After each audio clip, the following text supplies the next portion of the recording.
apa gitu Bu, saya lupa.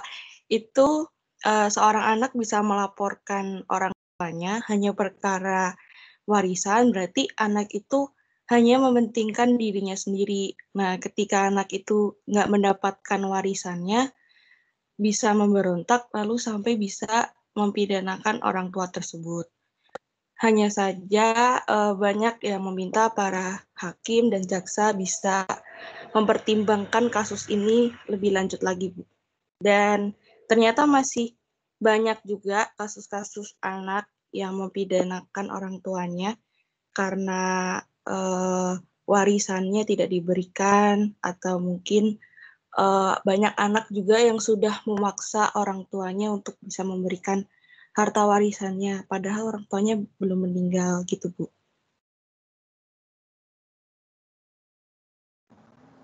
Oke, silakan. Ini yang megang kelompok ya, yang memandu. Saya mendengarkan aja sama nambahin kalau kurang. Silakan ditanggapi kelompok. Devina gimana? Saya ini on cam nggak Bu? Mohon maaf. Harus on cam kalau bisa. Nah, saya dari kelompok menanggapi Devka atau Devina, kalau kamu ngambil kasus tentang anak yang ribut gara-gara warisan, apakah itu bisa disebut budaya? Karena setahu saya dari kelompok budaya Indonesia tuh malah kelompok contohnya gotong royong, terus habis itu ya paguyuban gitu. Kalau misalnya yang negara maju seperti Amerika kan dia modelnya individualis. Jadi yang kayak istilahnya solo player gitu loh. Terus apakah menurut kamu yang meributkan warisan itu budaya atau bukan? Terima kasih. Nah, sebenarnya tadi waktu aku baca soal kalian yang individualis, aku juga rada bingung jawabnya.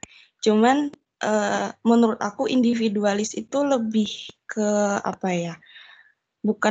Memang bukan budaya sih, karena kan seperti yang Nadine bilang, kalau di Indonesia itu budayanya gotong royong, kerjasama, dan lain-lain. Nah, tapi saya juga baca-baca kalau zaman sekarang ini udah berkembang, manusia itu bukan manusia, teknologi itu semakin berkembang. Nah, dan dari situ manusia tuh jadi individualis gitu loh, jadi lebih mementingkan dirinya sendiri, lebih egois, nah kayak gitu-gitu. Cuman memang budayanya Indonesia itu lebih ke gotong royong, bukan individualis. Jadi yang individualis tuh hanya kasus gitu menurut saya. Itu aku juga ambil kasus sih, bukan budaya. Terima kasih Devina. Ada yang lain nggak yang mau? Ayo jawab yuk Jessica yuk. Nomor 2 yuk, 1 yuk. Tadi katanya Jessica udah nyari. Bener banget. Ya kan? Yang katanya udah nyari, udah di grup bilang, aku udah tahu jawabannya. Yuk on cam yuk, dijawab yuk. Ya Pak, ngomong kayak gitu loh. Aku harusnya masuk di grup nih, kan aku nggak tahu. Saya mau coba jawab dong, tapi nggak tahu ini benar atau salah ya. Maaf Ya. Bu, nggak bisa on cam soalnya ini Bu apa jaringannya Belum susah. cacap dia Bu. Kamu masih secantik itu nggak? Wes.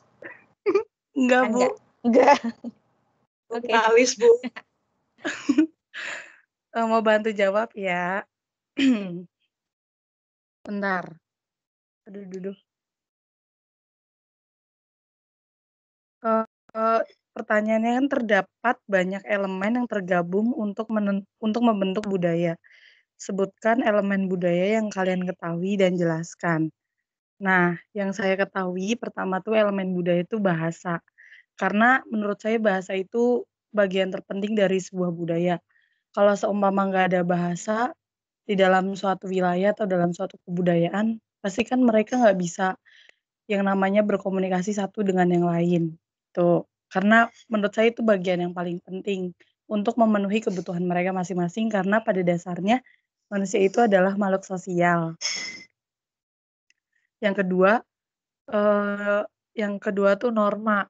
Karena dalam setiap masyarakat itu pasti memiliki yang namanya seperangkat norma yang merupakan bagian yang tidak terpisahkan dan merupakan elemen penting dari sebuah budaya gitu. Terus yang ketiga menurut saya itu ada nilai sosial dari sebuah sebuah masyarakat atau sebuah kebudayaan itu sering kayak merujuk pada ini dianggap sesuatu yang berharga atau sesuatu yang sangat berharga atau nilai dalam kebudayaan tertentu. Gitu sih, saya baru nyoba 3 aja. Gimana menurut kelompok? Nadine, Riko. Iya. Oke sih, Jess, paling aku mau nanya sama kamu, Jess. Kan tadi menurutmu bahasa itu sangat penting kan? Nah, menurutmu dalam budaya individual sendiri, apakah bahasa juga penting?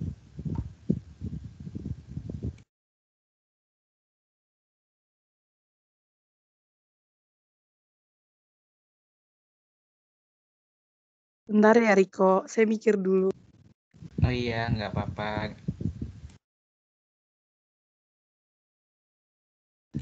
Mungkin teman-teman lain ada yang bisa menjawab juga nggak apa-apa, membantu.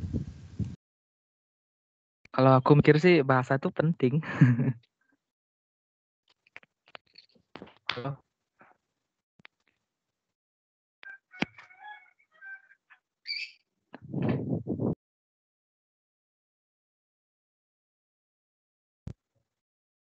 Halo. Iya, halo. Bantu dong.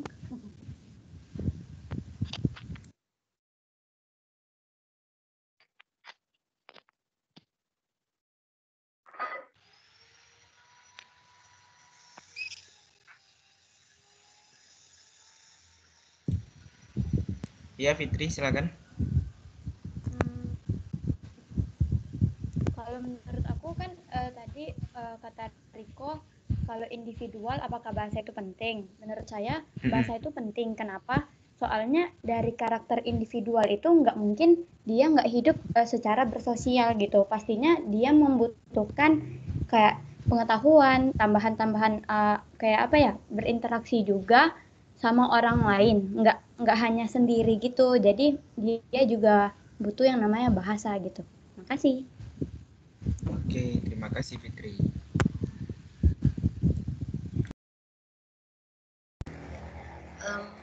Kelompok, aku mau nanya. Iya, silakan, Faustina. Jadi tadi kan dibilang kalau bahasa itu penting.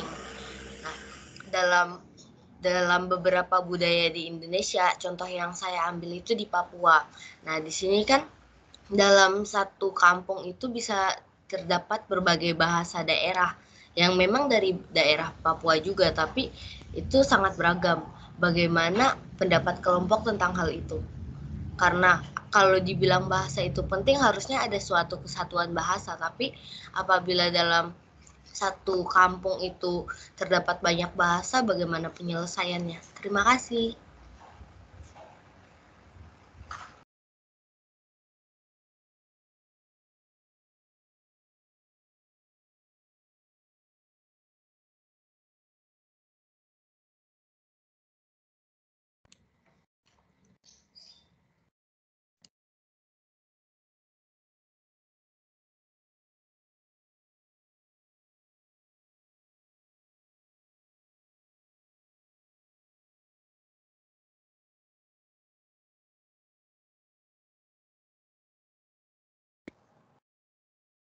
Oke, ini daripada diem, David silakan.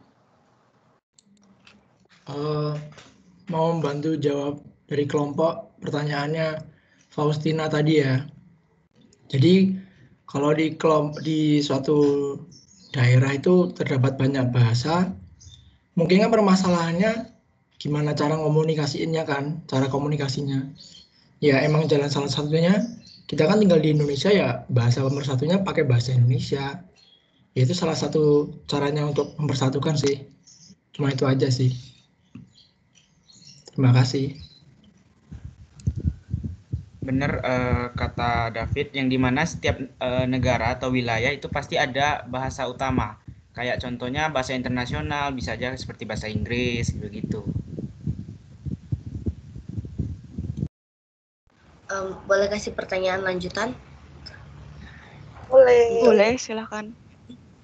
Kalau misalnya tadi dibilang penggunaan bahasa Indonesia, nah otomatis dalam keseharian mereka akan menggunakan bahasa Indonesia, yang mana menghilangkan atau mengurangi intensitas penggunaan bahasa daerah. Bagaimana kalau bahasa daerah itu menjadi punah karena penggunaan bahasa Indonesia yang lebih tinggi intensitasnya itu? Mau bantu jawab buat kelompok? Boleh nggak? Oh ya, Boleh, ya boleh silakan. Nah, jadi maksudnya penggunaan bahasa Indonesia itu tuh ya kita gunain bahasa Indonesia itu apa ya? Ketika kita itu berkomunikasi dengan orang yang bahasanya itu beda gitu loh. Kayak misalnya aku orang Jawa, terus aku ngomong sama orang Sunda gitu. Nah, di situ aku pakai bahasa Indonesia supaya orang Sunda itu ngerti aku ngomong apa. Tapi kalau misalnya aku ngomong bahasa Jawa, ya orang Sunda itu nggak ngerti, malah kayak orang hahaha gitu. Nah, kalau misalnya sehari-hari dan dia berkomunikasi dengan orang yang bahasanya sama, ya dia pakai bahasa daerahnya itu sendiri dong gitu loh. Jadi menurut aku itu ketika kita menggunakan bahasa Indonesia, itu nggak akan mengurangi atau nggak bakal bikin bahasa daerah itu punah gitu. Kayak gitu sih. Karena kan juga nggak selamanya kita ngomong bahasa Indonesia gitu. Bahkan bahasa daerah pun itu bisa membentuk bahasa Indonesia sebagai bahasa persatuan gitu. Jadi nggak ada yang ngomong kalau ketika kita terlalu sering menggunakan bahasa Indonesia akan membuat atau membuat bahasa daerah itu punah, itu nggak ada sih. Oke, kalau dari saya sendiri, saya pernah membaca sebuah penelitian di mana kalau bahasa daerah itu mulai pudar, maksudnya kayak mulai jarang digunakan oleh kaum muda atau generasi milenial sekarang karena mereka lebih nyaman menggunakan bahasa Indonesia. Yang mana berarti regenerasi dari bahasa daerah itu sudah berkurang atau bahkan mungkin tidak ada. Menurut kelompok, bagaimana cara untuk penyelesaian masalah ini, yaitu bahasa daerah agar mau juga digunakan sama anak-anak muda? Terima kasih. Aku dari mau jawab. Oke, Nadine. Nah, menurut kelompok itu sebenarnya kan itu dilihat jadi kayak globalisasi, itu efek dari globalisasi. Jadi kayak misal contoh kita menggunakan bahasa internasional, berarti semua orang tuh bisa pakai bahasa Inggris. Nah, menurutku itu sebuah tantangan untuk mempertahankan suatu budaya. Jadi emang benar sih kalau misalnya kita menggunakan, tidak menutup kemungkinan bahwa budaya itu akan terkikis atau memudar gara-gara adanya persatuan menggunakan bahasa internasional atau bahasa Indonesia tadi. Tapi ini juga bisa dilihat sebagai untuk menyebarkan budayanya kita masing-masing secara global dengan menggunakan bahasa Indonesia, menyampaikannya dengan bahasa internasional, tapi kita tetap mempertahankan budaya itu. Contoh misal pertukaran pelajar yang dari Indonesia kan pasti bawa budaya Indonesia, tapi dia di sana berkomunikasinya pakai bahasa internasional, bahasa Inggris. Berarti tantangan itu juga bisa dilihat sebagai peluang untuk menyebarkan budaya gitu. Menurut aku seperti itu. Kelompok juga seperti itu. Sama aku mau nambahin juga, salah satu cara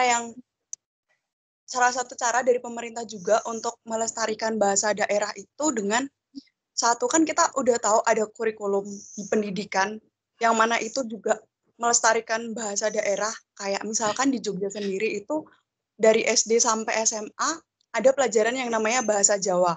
Nah, jadi orang-orang yang menggunakan bahasa Jawa, yang daerah-daerah yang menggunakan bahasa Jawa ini, kita tetap belajar untuk melestarikan bahasa Jawa dengan medianya pembelajaran dan ada kurikulum tentang itu.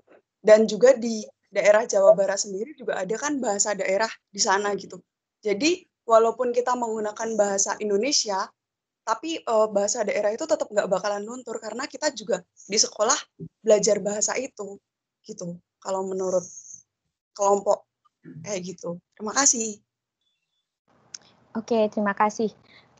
Saya mengingatkan saja topik hari ini pola budaya ya, bukan tentang bahasa. Tapi nggak apa-apa, Masnya menarik juga ketika Faustina, kan Faustina di Merauke. Jadi nanti saya mau nanya Faustina tentang itu juga, bahwa bahasa itu penting karena itu masuk dalam elemen budaya. Nah sekarang pertanyaan saya ke Faustina, kamu sendiri di Merauke merasa seperti apa ketika aku nggak tahu pemetaan, nggak hafal ya pemetaan Papua itu seperti apa. Misalnya kamu ke Merauke, kamu di Merauke, lalu kamu pergi ke Mapi, kemana ya? Pokoknya tempat lain di Papua gitu, terus pengalamanmu sendiri bagaimana dengan bahasa yang berbeda? Kalau saya sendiri, karena saya di kotanya, jadi kita lebih banyak menggunakan bahasa Indonesia. Malah saya jarang sekali untuk mendengarkan orang asli Papua menggunakan bahasa daerah mereka. Tapi ketika saya pergi ke pedalaman atau ke kampung-kampung yang cukup jauh dari kota, seperti misalnya ada Bovendigul. Nah, di situ kan mereka menggunakan bahasa-bahasa daerah, tapi kembali lagi karena bahasa daerah Bovendigul berbeda, Mapi berbeda, Asmat berbeda. Jadi di situ tidak ada kesatuan bahasa dalam bahasa daerah, Bu. Jadi apabila misalnya orang Mapi berbicara bahasa Mapi dengan orang Asmat berbicara bahasa Asmat, mereka tidak akan menemukan kesamaan. Nah, di situ terkadang membuat orang yang tidak tahu menjadi bingung juga. Tapi lebih dari itu saya melihat penggunaan bahasa itu lebih ke orang-orang tua, Bu. Untuk anak mudanya mereka sudah jarang sekali menggunakan itu. Bahkan ada beberapa teman saya yang asli Papua, saya tanyakan soal bahasa Papua, bahasa daerah mereka juga tidak tahu. Ya, itu kamu juga prihatin ya. Maksudnya ketika bahasa daerah bisa hilang. Tadi sih Devina kayaknya ngomong tentang mungkin tidak hilang, tapi ternyata di kenyataan ini kayak Faustina cerita, ketika itu tidak dipakai, hanya orang tua yang pakai. Ya, termasuk bahasa Jawa juga. Saya dengan anak saya, dengan orang yang lebih muda jarang sekali pakai bahasa Jawa. Ya, biasanya pakai bahasa Indonesia. Nah ini Riko kayaknya mau ngomong ya? Iya, menurutku sendiri itu tergantung individu dan orang tua sama anaknya juga sih. Kalau di keluargaku itu mamaku sendiri lebih sering menggunakan bahasa yang budayanya yang dari kampung dia, dan itu nggak ada masalah bagiku. Itu sih tergantung individunya masing-masing apakah dia ingin menggunakan bahasa budayanya. Nah, karena dari kecil emang mamaku menggunakan bahasa bawaan budayanya, jadi otomatis aku sendiri bisa. Dan walaupun aku dalam keseharian lebih sering menggunakan bahasa Indonesia, tapi aku tetap bisa menggunakan bahasa budaya aku sendiri. Gitu. Ya, berarti tergantung penggunaan ya. Dan itu sebenarnya sama seperti bahasa asing. Misalnya kalian, aku pengen belajar bahasa Korea, tapi akhirnya cuma belajar sudah lulus level 3, nggak pernah dipakai, bisa lupa. Atau yang kalian di SMA punya Mandarin, masih bisa nggak? Wah, dulu nilainya A atau 100 terus, tapi sekarang masih bisa nggak? Karena nggak pernah dipakai, bisa hilang. Itu juga terjadi pada bahasa daerah.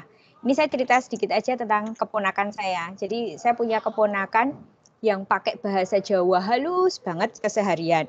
Itu masih kecil. Tapi ketika masuk TK atau SD, dia tidak bisa bergaul dan tidak bisa paham pelajaran sekolah karena ternyata pakai bahasa Indonesia. Jadi orang tuanya tidak pernah pakai bahasa Indonesia, dia kayak shock. Hah, di sekolah bahasanya bahasa Indonesia, dia jawabnya selalu pakai bahasa Jawa. Kalian bisa membayangkan kalian di kota tapi ada anak yang memakai bahasa Jawa menjawab apa toh ibu misalnya, itu membuat anak itu jadi stres, lalu akhirnya di rumah dia memakai bahasa Indonesia. Orang tuanya akhirnya dipanggil di sekolah, lalu diberitahu, Bu, tolong anaknya diajari bahasa Indonesia. Akhirnya keponakan saya itu sekarang tidak pernah pakai bahasa Jawa, hanya gara-gara menyesuaikan supaya di sekolah dia bisa paham pelajaran harus bisa bahasa Indonesia. Akhirnya malah dia nggak pernah pakai bahasa Jawa karena untuk mengejar itu, walaupun dia sebenarnya paham, hanya dia akhirnya terbiasa ngomong. Ini termasuk kalian punya teman sahabat suka ngomong pakai bahasa Indonesia. Tiba-tiba kalian satu kelas bahasa Inggris, lalu kalian disuruh ngomong bahasa Inggris. Padahal kalian itu bisa. Kalian merasa nyaman nggak? Sama misalnya ketemu sahabat terus, hello, how are you? Ngomong kayak gitu.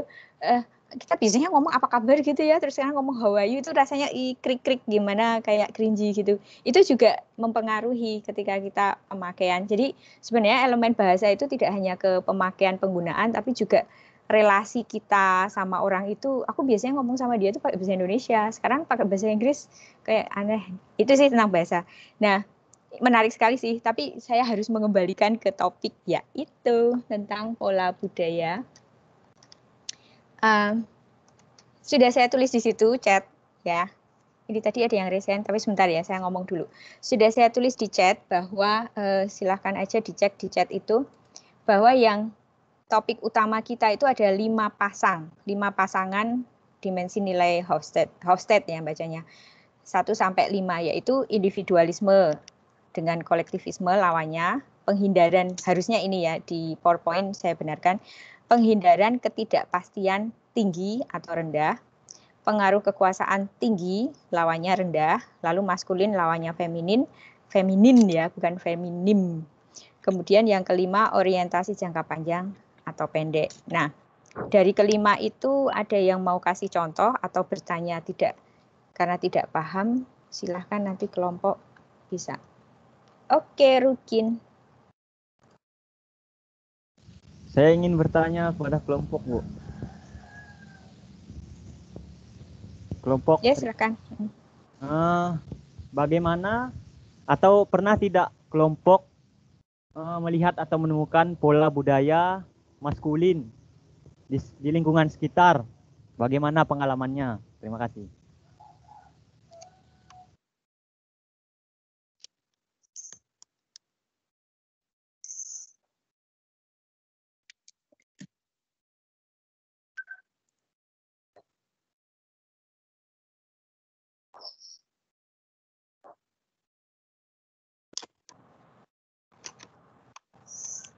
Silakan kelompok. Tadi Rugin tanya bagaimana ngelihat pola budaya maskulin sama contohnya dalam kehidupan sehari-hari yang dekat sama kita ya. Contoh. Ya. Kalau misalkan yang saya ketahui itu saat di Padang, nggak cuma di Padang sih, di Jawa juga pola budaya maskulin itu terbentuk atau kita bisa ngelihat salah satu budaya maskulin itu di pembagian warisan. Di situ kita ngelihat kalau misalkan anak laki-laki itu mendapat warisan yang lebih banyak porsinya daripada anak perempuan. Itu salah satu budaya maskulin yang ada di Jawa yang dekat juga dengan kita. Mungkin teman-teman ada yang mau nambahin juga. Aku mau nambahin, Jo. Kalau dari saya, oh ya, loh. Jadi kalau aku kan budaya, aku tuh Cina sama Jawa kan. Nah, di budaya keluarga aku itu, kalau semisal itu tuh dalam pembagian warisan juga sama kayak Jovita, atau kalau enggak posisi di dalam keluarga lah, itu tuh lebih dianggap dia yang anak laki-laki dan itu anak pertama. Jadi kayak anak laki-laki pertama tuh pasti lebih dianggap gitu. Contohnya kalau pas di keluarga besar, kayak aku sama kokoku, itu yang lebih dianggap kokoku daripada aku. Jadi kayak misalnya dulu kecil, kan aku 3 bersaudara, kayak kokoku, aku sama adikku tuh cowok lagi. Nah, si adikku cowok ini sama si aku ini, itu nggak terlalu kayak diperhatiin gitu loh kalau di keluarga. Jadi kayak yang di keluarga besar maksudnya. Jadi kalau yang diperhatiin di keluarga besar tuh kayak kokoku, karena dalam budaya kita itu lebih dominan kalau yang memegang marga. Nanti selanjutnya yang akan melanjutkan marganya itu kan anak cowok yang pertama. Nah, makanya itu jadi kayak lebih diperhatikan. Jadi di situ sih menurutku kayak budaya itu maskulinnya. Adikmu yang cowok nggak mempertahankan marga? Mempertahankan marga, tapi kan tetap kalau nikahnya kan tetap duluan kokoku dulu. Jadi kayak lebih keturunannya tuh lebih awalan kokoku kan tetepan. Jadi kayak ngambilnya marga tuh kayak kokoku dulu. Adikku walaupun ngelanjutin sih, tapi kan tetap kokoku dulu yang itu. Gitu. Contoh diperhatikan itu apa maksudnya? Contohnya pas kokoku sakit, itu tuh kayak bener-bener dari emak engkongku semua atau keluarga-keluarga jauh tuh kayak bener-bener berbondong-bondong datang bawain makanan banyak banget. Tapi kalau aku sama adikku sakit tuh paling cuma kayak dikirimin makanan, tapi nggak sebanyak itu gitu. Nah, misalnya kalau minta apa gitu lebih yang diperhatiin kayak oh mau minta apa, oh ini. Tapi kalau aku tuh oh iya gitu. Nanti paling dibeliin, tapi nanti kalau kokoku menit itu juga dibeliin langsung gitu. Oke, aku juga mau nambahin. Nah, budaya aku sama Glo itu kurang lebih mirip-mirip. Dan kenapa alasannya cowok lebih dominan dibanding cewek? Karena cowok sendiri itu kan yang dimana, apalagi anak pertama itu meneruskan usaha keluarga, meneruskan marga yang tadi kan. Sedangkan anak cewek biasanya orang tua itu berpikir mereka akan ngikut sama suaminya dan juga tidak meneruskan marga gitu. Iya, jadi Saya juga alasannya mau itu, nambahin. oh ya, saya komentar dulu. Alasannya yang dari Riko itu karena masih kepemilikan ya. Kalau misalnya ngasih sesuatu ke cewek, ntar jatuh ke suaminya gitu kan? Maksudnya Benar, dari Riko. Oke, selanjutnya tadi siapa?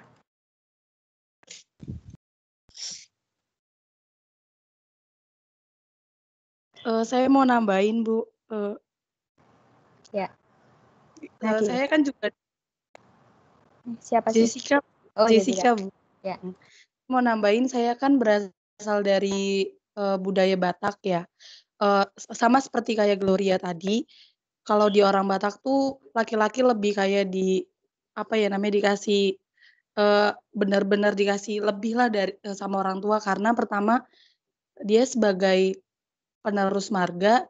Bahkan Bu, yang saya lebih kaget waktu itu orang tua saya pernah cerita kalau kalau seumpama keluarga Batak itu nggak punya anak laki-laki, atau maksudnya dia harus coba terus punya anak laki-laki, dan kalau seumpamanya nggak bisa atau mandul atau gimana, itu benar-benar harus nikah dan harus punya anak laki-laki gitu. Karena mereka tuh mengagung-agungkan banget anak laki gitu, Bu.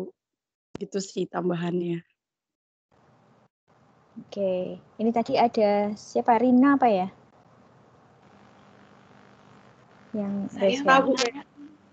Kita Bu tadi yang raise hand. Oke, silakan. Mau nanya dong tentang yang contohnya seperti tadi ya. Kalau tadi kan si Rilus nanya contohnya maskulin dan feminin. Nah, aku mau nanya ya tentang dari polanya orientasi jangka panjang dan jangka pendek. Maksudnya di kehidupan sehari-hari itu seperti apa untuk dilihatnya? Ini yang jangka pendek, ini yang jangka panjang gitu. Terima kasih.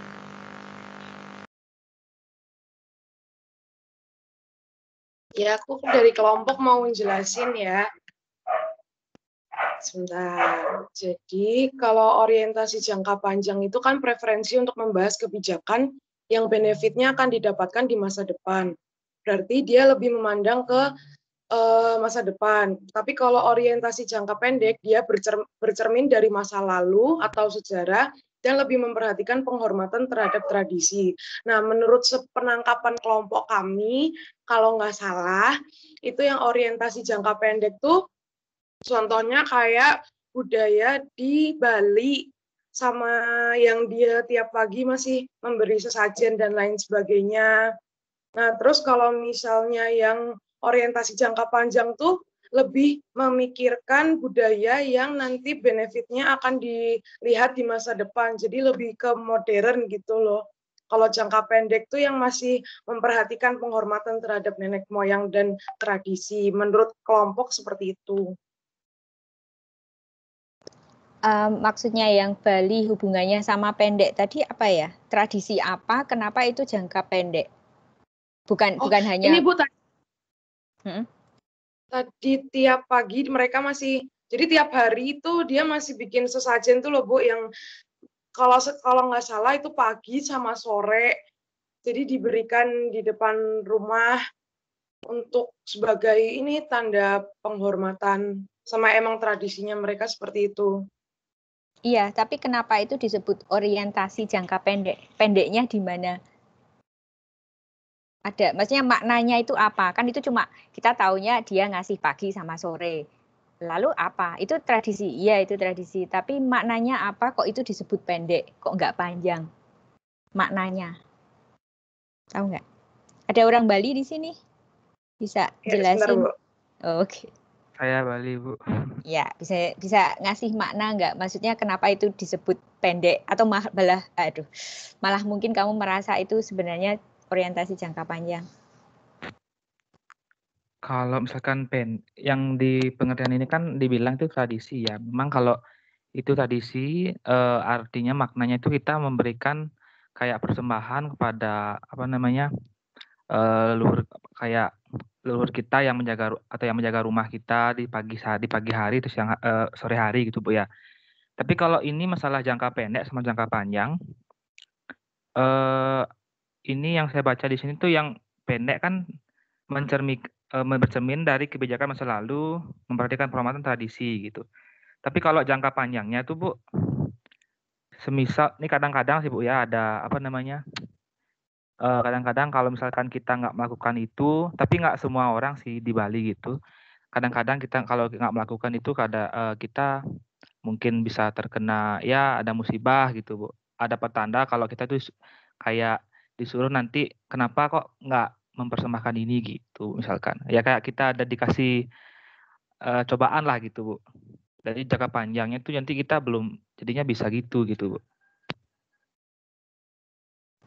Berarti yang sesaji yang tiap hari, kalau aku malah mikirnya gini, itu kalau itu dianggap jangka pendek, berarti kalau hari itu kena musibah, berarti karena hari itu lupa nggak ngasih sesaji, bukan? Oh bukan Bu. Oh maksudnya? Jadi gimana? Jadi gini Bu, kayak kita tuh kan mungkin sekarang lupa. Nah bukan langsung hari itu kita kayak mungkin kayak ada cobaan. Tapi ya kalau kita terus lupa sampai mungkin kita nggak melakukan itu kayak kita tuh bukan dihukum, tapi kita tuh kayak dikasih tahu dengan cara gimana gitu biar nanti ingat sama yang di rumah gitu. Maksudnya ingat sama leluhurnya gitu. Jadi kalau misalnya kita nggak memberikan itu nantinya kita bukan dihukum sih, bukan diberi musibah, cuman kita tuh kayak diingatkan gitu dengan cara apa gitu. Jadi jangka panjang itu mungkin bisa ada yang sakit, mungkin dikasih tahu dengan cara sakit kita, dengan mimpi gitu Bu. Gitu, bukan langsung hari itu. Pak, ya bukan langsung hari itu. Oh, ya berarti kalau yang contoh yang tadi mungkin Nadine ya, nanti kamu bisa mengargumen tidak harus hari itu secara pendek. Apa Nadine? Saya maaf Bu, tadi saya kurang lengkap menjelasinnya. Maksudnya orientasi jangka panjang itu berbicara mengenai suatu kebijakan yang berguna untuk masa yang akan datang atau masa depan dan lebih memfokuskan diri untuk tekun dan hemat. Sementara orientasi jangka pendek itu lebih fokus kepada penghormatan terhadap tradisi, pelestarian akan budaya, dan memenuhi kewajiban sosial. Nah, menurut dari pengertian yang kelompok dapatkan di kategori yang sesajen yang di tradisi Hindu dan Bali itu termasuk jangka pendek karena itu sebuah kewajiban sosial dan memenuhi penghormatan terhadap tradisi seperti itu. Maaf kalau salah. Oke, jadi makna jangka pendeknya itu karena ada di sekitar itu ya, kayak kewajiban sosial, kemudian tradisi itu kan juga sebenarnya sosial, dilihat oleh orang lain kamu melakukan itu atau tidak. Misalnya tradisi gotong royong atau tradisi berkunjung misalnya ada peringatan atau perayaan, itu kan lebih ke pendek itu artinya deket gitu ya. Kalau panjang hemat. Nah, contohnya apa? Deposito itu apa? Menabung, tapi yang deposito jangka panjang atau pendek? Siapapun boleh menjawab. Jangka panjang Bu. Kalau asuransi? Jangka panjang. Jangka panjang Bu. Panjang Bu. Ya, sekarang pakai contoh konteks kalian. Ketika japok, bisakah kalian membedakan ada teman yang di dalam member anggota kelompok itu, oh anak ini orientasinya jangka pendek, oh yang ini orientasinya jangka panjang ketika japok. Ada nggak yang bisa mencoba? Bu. Ya, apa Nadine? Contohnya panjang, apa? Orientasi jangka panjang tuh datang, minta minum, minta rokok, uang parkir minta Bu, itu jangka panjang. Maksudnya apa? Mbak nggak ngerti maksudnya apa? Maksudnya panjang, bisa menikmati pekerjaan dengan nikmat. Hemat. Gitu.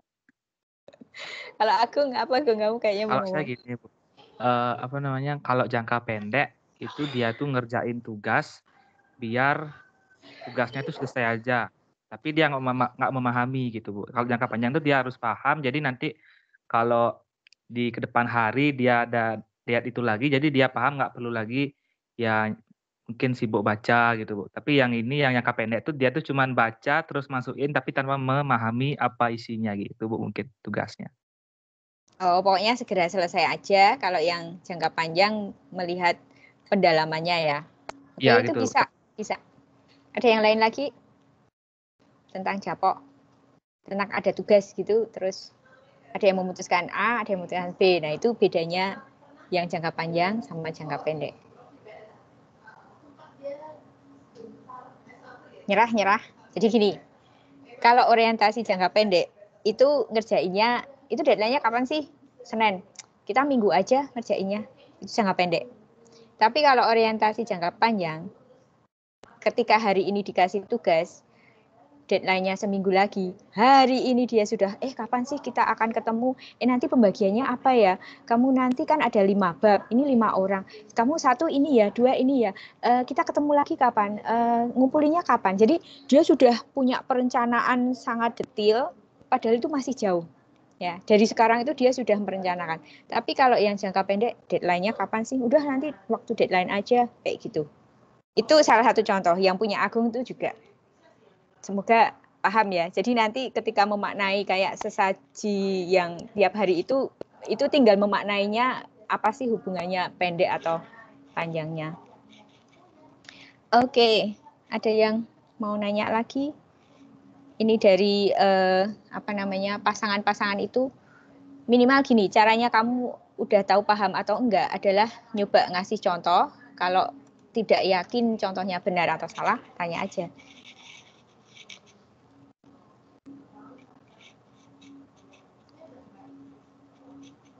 Atau kelompok ada yang komentar.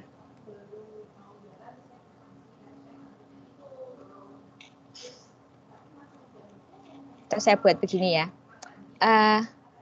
Kita kan ini semua ada 5 pasang. Mau saya lihat contoh siapa yang bisa. Nanti langsung raise hand, nanti urutin. Indonesia itu, nggak usah jawab ngomong ya, cuma raise hand aja. Indonesia itu masuk ini kita kalau ngomong pola budaya itu tidak satu-satu, tapi kita ngomong pola budaya itu dominan. Apa sih yang dominan? Apa sih yang majority-nya apa?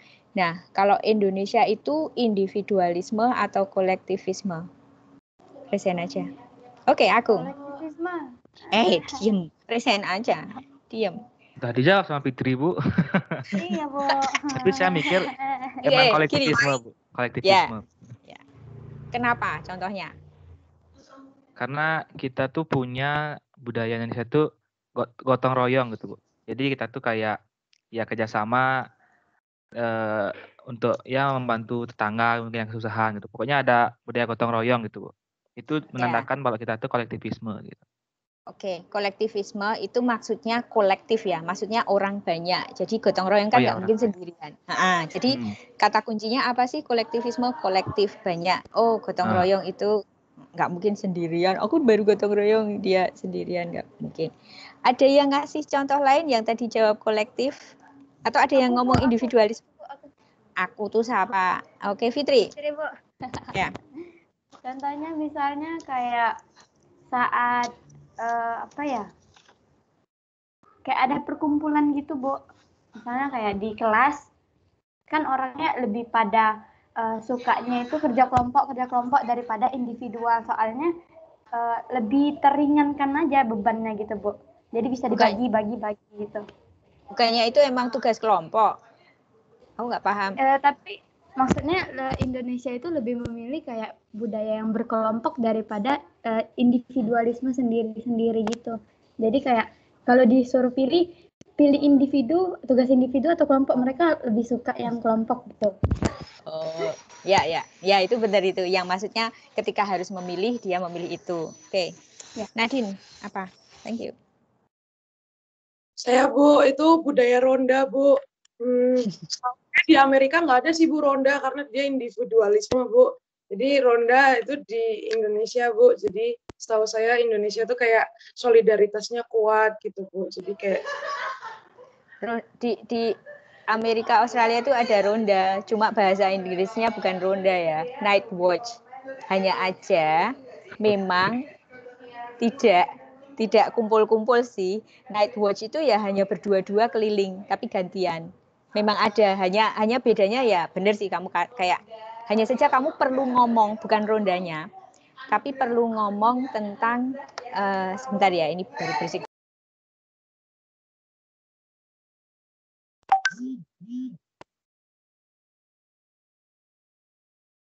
Jadi gini, ketika ronda itu mereka kan kayak 10-12 orang kayak gitu ya kalau ronda beneran. Tapi kalau di Amerika beda. Ini wah banyak banget nih ya Risen. Rina mau ngomong apa? Mau nanya contoh Bu, mau ngasih contoh. Nanya atau ngasih? Ngasih contoh Bu, ngasih contoh. Ya, apa?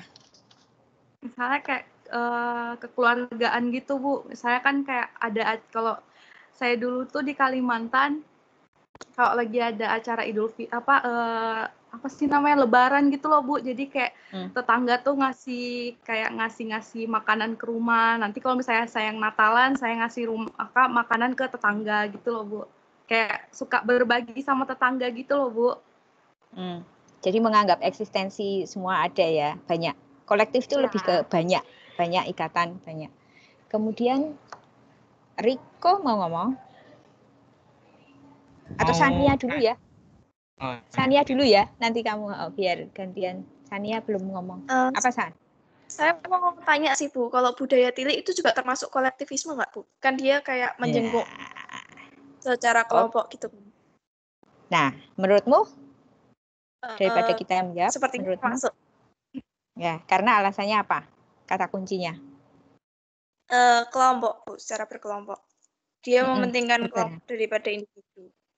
Ya, itu sebenarnya saya punya cerita pendek ya. Jadi gini, waktu saya sudah pulang dari Australia ketika dokter itu kan selesai, lalu saya menengok teman di rumah sakit. Saya datang sendiri. Pertanyaan pertama teman saya yang saya tengok itu apa? Bisa nebak nggak? Kok sendirian? Iya, bener. Kayak aku tuh nggak punya temen tuh loh. Kamu kok sendirian? Lalu dia nengok-nengok. Nggak, di belakang ada siapa? Kayak gitu. Emang aku datang sendiri. Loh, kok sendirian? Menurutku, lo nggak apa-apa kan nengok sendirian, nengok di rumah sakit gitu loh, sendirian. Tapi menurut teman saya aneh, kayak kamu nggak punya teman ya, nggak ada yang diajak bareng nengok. Itu kayak tilik. Jadi itu contoh yang bagus ketika tilik menengok orang. Saya nggak tahu kalian pernah nggak menengok orang sendirian, atau pengalaman kalian kalau menengok di rumah sakit tuh mesti ngajak-ngajak temen dulu atau enggak, kayak gitu kan. Itu masuk ke situ sih. Riko ada yang lain? Ini masih nomor 1 ya? Riko apa? Aku mau nanya Bu, kalau misalnya kalau mau bolos harus ada temennya, kalau kena hukum biasa harus ada temennya, kalau ngumpulin tugas harus bareng teman, nunggu teman, itu termasuk nggak sih Bu? Mau ikut termasuk kok. Itu budaya kita kok, itu budaya kita. Tuh. Tapi ketika kalian tahu, oh budaya Indonesia itu kolektivisme, berarti kalau aku mau ke toilet, aku harus cari temen, enggak gitu loh ya. Tapi lebih ke secara natural, secara alamiah itu kamu merasa, aku, iya kan kalau di SMA atau di sekolah gitu ke toilet itu, yuk sama yuk. Itu nggak tahu sih, kenapa sih perasaan kalian kalau sendiri emang kenapa? Kalau yang contoh saya tadi, yang nengok seru di rumah aja sakit Bu, ada itu, temen ngobrol gitu Bu. Kalau saya takut Bu. Jadi kalau misalnya kena hukum berdua itu lebih asik aja Bu, ada temennya nggak sendirian gitu loh Bu. Itu kayak kesempatan ada yang keluar yang sama kayak kita gitu Bu. Kayak tadi ya, tugas berkelompok itu lebih ringan hukumannya. Oke, sekarang ini masih ada hubungannya sama yang poin pertama. Tadi ya di awal itu saya lupa si Faustina apa siapa yang tanya, individualisme itu negatif atau positif? Positif. Positif Bu. Positif Bu. Positif Bu. Ya, karena gini. Ya, jadi ketika ada yang ngomong, orangnya individualis, egois kayak gitu, itu adalah makna kita bahwa egois itu individualis. Tapi sebenarnya di dalam dimensi nilai budaya di sini, individualisme itu artinya menghargai, seperti dalam kuis. Aduh, malah aku ngomong jawabannya ya. Jadi intinya adalah menghargai keunikan individu. Jadi misalnya kalau ada teman menangis di pojokan, lalu kamu deketin, kamu kenapa? Aku pengen sendiri, leave me alone, gitu. Kalau kamu seorang individualisme, kamu akan menghargai dia, oh kamu pengen sendiri ya, oke aku tinggal. Tapi kalau kamu budayanya kolektif, ya ampun dia itu dideketin kok diem aja sih, kok nggak cerita-cerita, ayo cerita dong, nangis jangan sendiri, kayak gitu loh, maksudnya perbedaannya. Jadi penghargaan sama intrusif mengganggu dia pengen sendiri, tapi itu kita harus tahu alasan dia sendiri kayak itu kolektif. Tapi kalau individu menghargai. Jadi itu ya, semoga nggak tambah bingung. Kita lanjut ke penghindaraan. Apa nih yang kedua? Nah, ini saya kurang paham. Apa? Yang ini, penghindaran ketidakpastian tinggi sama rendah. Bu, ini gimana ya? Kasih contohnya aja, Nadine. Ya. Kelompok ada yang mau coba jawab nggak? Nggak ada ya? Oh ada, silakan Nadine. Yang contoh di sini negara yang cenderung menghindari ketidakpastian kan Portugis, Yunani, Peru, Belgia, Jepang. Nah, contohnya tuh Jepang tuh yang budaya in time bukan on time itu kan berarti dia menghindari ketidakpastian orang datang telat. Jadi kayak harus on time gitu loh maksudku. Jadi ketidakpastian acaranya molor, nggak kayak Indonesia kan jam karet ya. Bilang jam 5 mau datang jam 5-an ternyata an-nya 60 menit. Kan itu jam molor gitu. Jadi Jepang tuh termasuk negara yang menghindari ketidakpastian. Menurut kelompok begitu sih yang didiskusiin. Di sini bedanya adalah tinggi dan rendah ya. Berarti yang Jepang itu tinggi atau rendah? Tinggi, Bu. Tinggi. Oke. Fitri kenapa?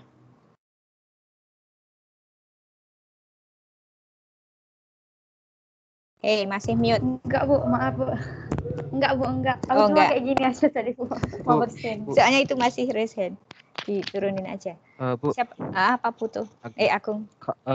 Kalau misalkan contohnya kayak gini, Bu. Maksudnya kan ada tuh di Amerika orang-orang itu kalau berbicara itu langsung to the point. Kalau kita di Indonesia kebanyakan kita tuh kayak ada basa-basi dulu gitu, Bu. Apa itu termasuk yang ini, Bu? Misalnya kan di Amerika tuh untuk menghindari ketidakpastian langsung to the point. Kalau kita di Indonesia lebih ya kita tuh basa-basi dulu, jadinya tingkat ketidakpastiannya tuh tinggi gitu. Iya bener nggak ya? Kalau gitu, maksudnya nggak pasti dia tuh, misalkan nih temanku mau ngomong sesuatu ke aku, terus dia basa-basi dulu, jadi aku tuh nggak pasti apa yang yang diinginin oleh dia gitu, Bu. Apa itu termasuk ke ini? Ya, aku ngasih contoh lain nanti kamu hubungkan ke situ ya. Oke, Bu. Selama kamu kuliah itu di sini kuliah apa yang kamu merasa ketidakpastiannya tinggi, yang artinya yang membuat kamu cemas, yang membuat kamu aku nggak tahu nanti aku akan seperti apa. Ada nggak mata kuliah yang seperti itu? Ada, Bu. Filatkom, Bu. Ekonomi, filsafat. Aku catat ya, hari apa? Nggak usah ngomong. Bu. Nah, oke, kita hubungkan lagi. Iya, udah tahu. Ya, kita hubungkan lagi ke omongannya Agung tadi. Aku harus basa-basi, aku harus kayak gitu karena Agung merasa apa? Ketika Agung merasa aku cemas, aku tidak tahu mood dia, aku tidak tahu itu. Nah, itu ketidakpastiannya tinggi atau rendah? Tinggi. Kemudian setelah itu kamu melakukan sesuatu kan? Yaitu kalau yang contohnya Agung, dia akan basa-basi dulu untuk melihat efeknya seperti apa. Nah, sekarang kembali ke contoh kelas saya tadi. Mata kuliah itu yang tidak akan saya sebutkan namanya itu kalian lalu mengantisipasinya lebih banyak kan pasti apa yang kalian lakukan supaya Berdoa, kan Bu. ketidakpastian. Selain itu, kalau mata kuliah lain nggak berdoa. Selain itu apa? Kalau teman saya pasrah sih Bu, kayaknya kalau tidak pasti Udah hopeless, Bu. Pasrah, Ya Bu. Bu, benar Bu. Ya Bu. Jadi gini, oke, ada jawaban berdoa, ada jawaban pasrah.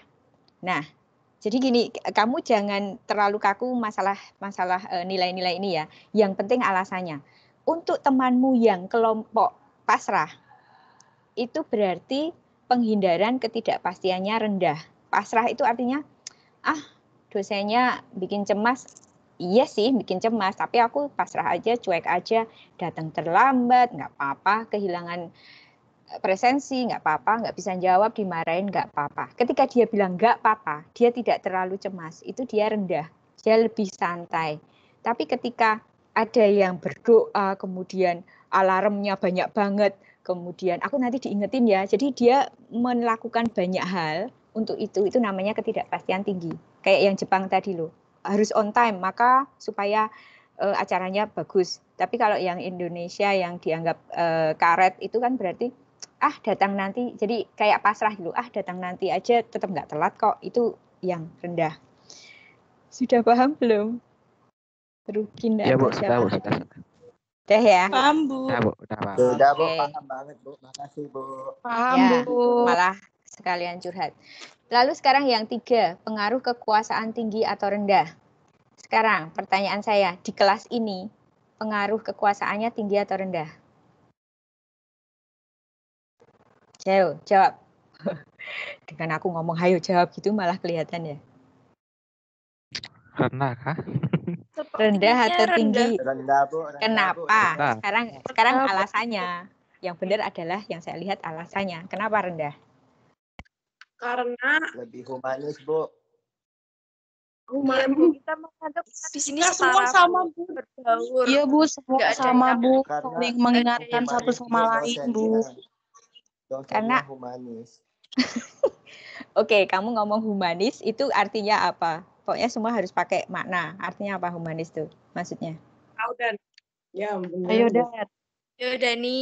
Dani toh. NPM Iya, berapa Dan. tadi? Tak cek. Halim, ayo 69.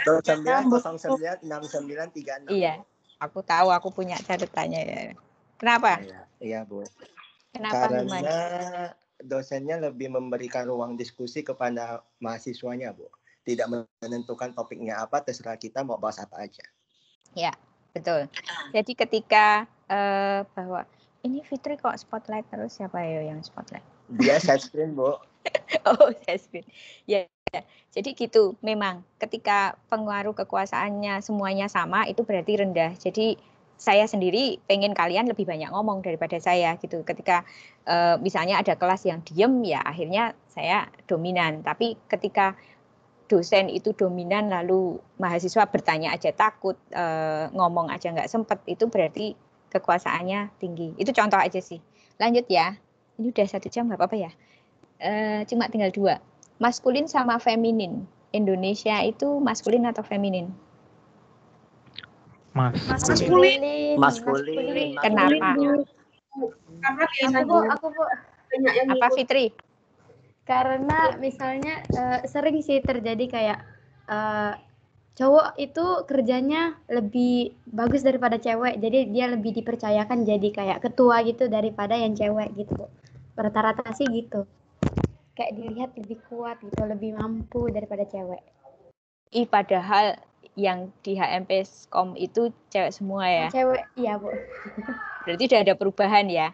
Iya. Nah, berarti lihat konteks, oh ini di mana dulu, tapi kalau secara dominan di Indonesia maskulin. Ya terutama tentang patriarkal itu loh, tentang warisan. Tadi kan udah ngomongin tentang warisan, itu masuk yang maskulin itu. Itu aku setuju juga, karena aku mengalami ketika warisan itu yang cowok itu boleh memilih lokasi coba. Jadi ada tanah gede, ada yang pinggir jalan, yang cowok yang mana disuruh milih dulu, bukan luasnya tapi disuruh milih dulu, terus ya dia pasti memilih yang dia ingin. Kemudian terakhir nih, orientasi jangka panjang sama pendek. Tadi sudah ada sih. Ada lagi nggak yang bisa ngasih contoh? Tapi kayaknya udah ya. Oke, sekarang ada pertanyaan yang masih bingung nggak? intinya itu sih di hari ini. Atau mungkin ngasih contoh atau kasus yang, ini masuk apa ya? Udah jelas semua ya? Sania, mau ngomong? Enggak, Bu. Sepertinya sudah jelas, Bu. Ya, oke, kalau sudah jelas silahkan kelompok mau menambahi atau mau menutup. Ya, terima kasih teman-teman atas dinamika diskusinya hari ini. Terima kasih. Terima kasih ya semuanya Ibu. Terima kasih. Lagi itu sekian, terima kasih. Oke, jadi ini masih ada waktu. Sama-sama ya. Terima kasih juga untuk kelompok. Kalau misalnya kalian masih bingung, masih ada chat di situs kuliah, tanya aja ke situ, boleh ke kelompok atau ke siapapun, nulis aja. Nanti kita pantau sampai 12:30 ya. Kalau masih ada pertanyaan atau paling tidak ada pengen cerita sesuatu tentang topik ini. Selain itu sudah kita tepuk tangan dulu buat kelompok. Ya, cerita-ceritanya untuk minggu depan itu dimensinya yang di depan itu ya, selain yang Hofstede itu oleh Higin, Oci, Ocha, siapa lagi ya? Sama Sriani ya? Atau ada tambahan lagi nih? Marcelo, Bu. Oke, ya. Untuk minggu depan silahkan aja disiapkan. Kalau nggak salah asinkron, jadi lebih ke pertanyaan dan diskusinya di situs kuliah. Terima kasih semua, sehat-sehat. Saya end meeting ya. Terima kasih, Bu. Terima kasih, Bu. Sama, terima kasih kelompok. Terima kasih, Bu. Makasih, Bu. Iya.